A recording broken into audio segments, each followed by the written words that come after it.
तुर्की Somalia में आखिरकार सेना क्यों भेज रहा है, जानेंगे। कहते हैं ना, बाप बड़ा ना भैया, सबसे बड़ा रुपया। कुछ वैसा ही यहाँ पे हो रहा है। तो वहीं दूसरी तरफ ये जो तस्वीर देख रहे हैं, ये बहुत ही ज्यादा महत्वपूर्ण है। भारत और अमेरिका के बीच में आखिर ऐसा क्या हो रहा है। जियोपॉलिटिक्स में बहुत कुछ चल रहा है, हमेशा की तरह जानने को मिलेगा बहुत कुछ। आइए जानते हैं इन खबरों को विस्तार से। तुर्की जल्द ही समुद्री डाकुओं के लिए कुख्यात अफ्रीकी देश सोमालिया में अपनी सेना तैनात कर सकता है। इसे लेकर राष्ट्रपति रजब तैयब अर्दोगन ने शुक्रवार को तुर्की के संसद में एक प्रस्ताव भी पेश किया। इस प्रस्ताव में सोमालिया के जल क्षेत्र में तुर्की के सैनिकों की तैनाती के लिए प्राधिकरण की मांग की गई है। ये कदम तुर्की और सोमालिया के बीच फरवरी में हस्ताक्षरित रक्षा और आर्थिक सहयोग समझौते के बाद उठाया गया है, जिसका उद्देश्य सोमालिया की समुद्री रक्षा क्षमताओं को मजबूत करना और अफ्रीकी राष्ट्र के लिए एक नौसेना की स्थापना करना है।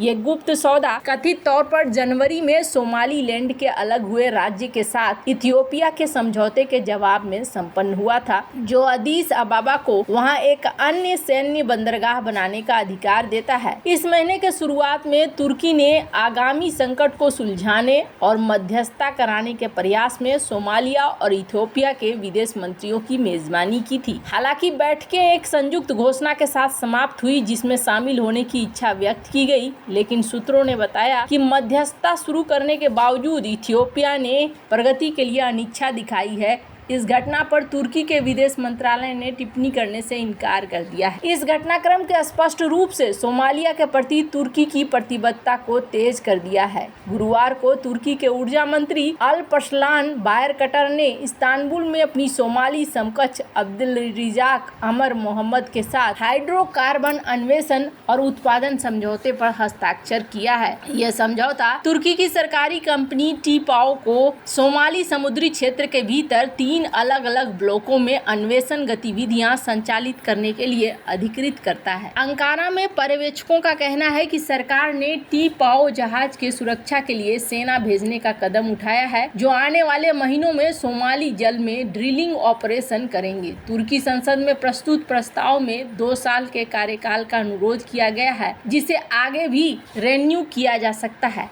इससे राष्ट्रपति अर्दोगन को आवश्यक सैनिकों को तैनात करने का अधिकार मिल सकेगा। प्रस्ताव के अनुसार ये कार्रवाई सोमाली सरकार के औपचारिक अनुरोध के जवाब में की गई है। प्रस्ताव में कहा गया कि तुर्की के समर्थन में आतंकवाद, समुद्री डकैती, अवैध मछली पकड़ने, तस्करी और अन्य खतरों के खिलाफ सहायता शामिल होगी। आतंकवाद के खिलाफ सोमालिया लड़ाई पर 1 दिसंबर 2023 को यूएनएससी का संकल्प भी इस सहयोग के लिए एक कानूनी आधार प्रदान करता है। प्रस्ताव में सोमालिया के साथ फरवरी में हुए समझौते को इन कार्रवाइयों के आधार के रूप में सीधे संदर्भित किया गया है। हालांकि सोमालिया ने औपचारिक रूप से इस सौदे की पुष्टि की है, लेकिन इसकी सामग्री अब तक गुप्त रही है। अर्दोगन की सरकार ने अभी तक इस सौदे को तुर्की के संसद में अपनी पुष्टि प्रक्रिया के लिए पेश नहीं किया है। खैर, यहाँ पर भी इनका दांव पेच तेल और गैस के लिए ही चल रहा है। जहाँ एक तरफ ये सब कुछ हो रहा है, तो वहीं दूसरी तरफ ये तस्वीरें खूब ज्यादा वायरल हो रही हैं। लॉकहीड मार्टिन के सीईओ जिम टैकलेट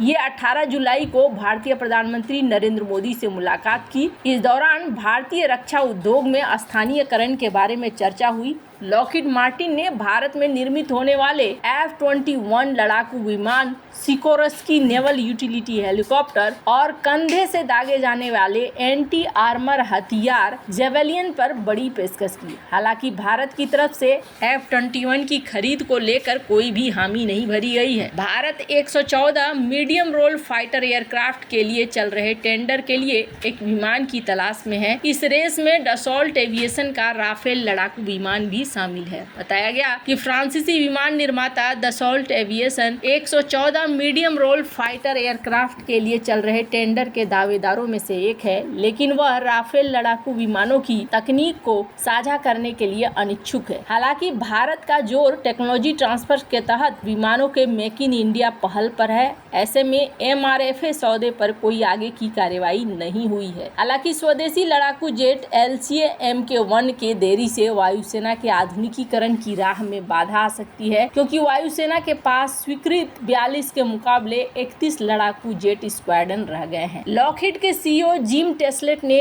इससे एक दिन पहले पीएम नरेंद्र मोदी से मुलाकात की थी। अपने सोशल मीडिया अकाउंट पर लॉकहीड मार्टिन ने लिखा, सीईओ जिम टेस्लेट माननीय नरेंद्र मोदी से मिले। 3 दशकों से अधिक समय से एक विश्वसनीय भागीदार के रूप में हम स्थानीय उद्योग की होनहार प्रतिभा और क्षमताओं को पहचानते हैं और अपने दोनों देशों के बीच रक्षा और औद्योगिक संबंधों को मजबूत करने के लिए प्रतिबद्ध हैं। अमेरिकी विमान निर्माता लॉकहीड मार्टिन की F-21 के लिए बिक्री पिच भारत के लिए भारत से है। लॉकहीड मार्टिन ने F-21 कार्यक्रम में औद्योगिक अवसरों का पता लगाने के लिए भारत इलेक्ट्रॉनिक्स लिमिटेड के साथ एक समझौता पर हस्ताक्षर किया है। बैठक के बाद प्रधानमंत्री कार्यालय ने कहा कि Lockheed Martin Bharat America aerospace और रक्षा औद्योगिक सहयोग में एक प्रमुख भागीदार है। हम make in India make for the world के विजन को साकार करने की दिशा में इसकी प्रतिबद्धता का स्वागत करते हैं। वर्तमान सरकार द्वारा मेक इन इंडिया पर जोर दिए जाने के साथ लॉकहीड मार्टिन भारतीय वायुसेना की जरूरतों को पूरा करने के लिए और निर्यात के लिए भारत में एक विनिर्माण संयंत्र स्थापित करने के लिए तैयार है। इससे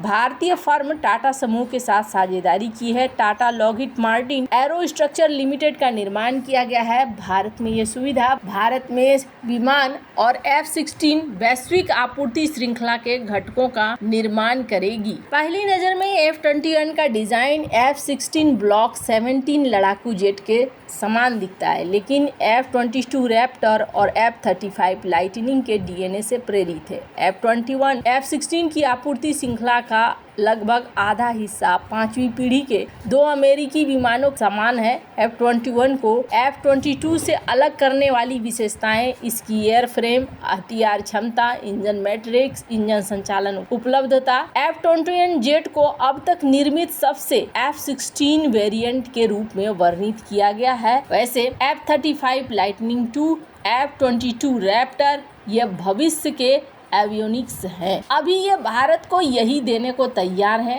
भारत को पहले इन्होंने F-18 सुपर हॉर्नेट के लिए मनाने की कोशिश की थी, लेकिन भारत उस चीज पर नहीं माना था। अब जाकर इसको ऑफर दिया जा रहा है। वैसे सीईओ का मिलना कोई साधारण बात नहीं है। यहाँ पर जब बड़ी बड़ी डीलें होती है ना, तो यहाँ रणनीति और कूटनीति खुद ब खुद आ जाती है। इसलिए मार्टिन का यहाँ भारतीय पीएम से मिलना तो समझ लीजिए विदेश नीति में कहीं ना कहीं कुछ चीजें बदलेगी जरूर। वैसे इतना बड़ा सौदा भारत यूं ही नहीं दे देगा, ये बात तो पक्का है। पीएम मोदी ने इस बात को साफ किया है कि जो भी चीजें हैंडल की जाएंगी वो make in India make for world के कमिटमेंट के तहत की जाएगी। मतलब कि भारत में ही फाइटर जेट बने और भारत से ये दुनिया भर में एक्सपोर्ट हो। 2 फायदे होते हैं, एक तो इंफ्रास्ट्रक्चर तैयार हो जाता है और दूसरी बड़ी चीज ये होती है कि यहाँ के निवासियों को नौकरियां भी मिलेंगी। वैसे आपको क्या लगता है इन सब मामले में, आपकी क्या राय है? कमेंट कर जरूर बताएं। जल्द मिलते हैं अगले वीडियो में नई खबर के साथ।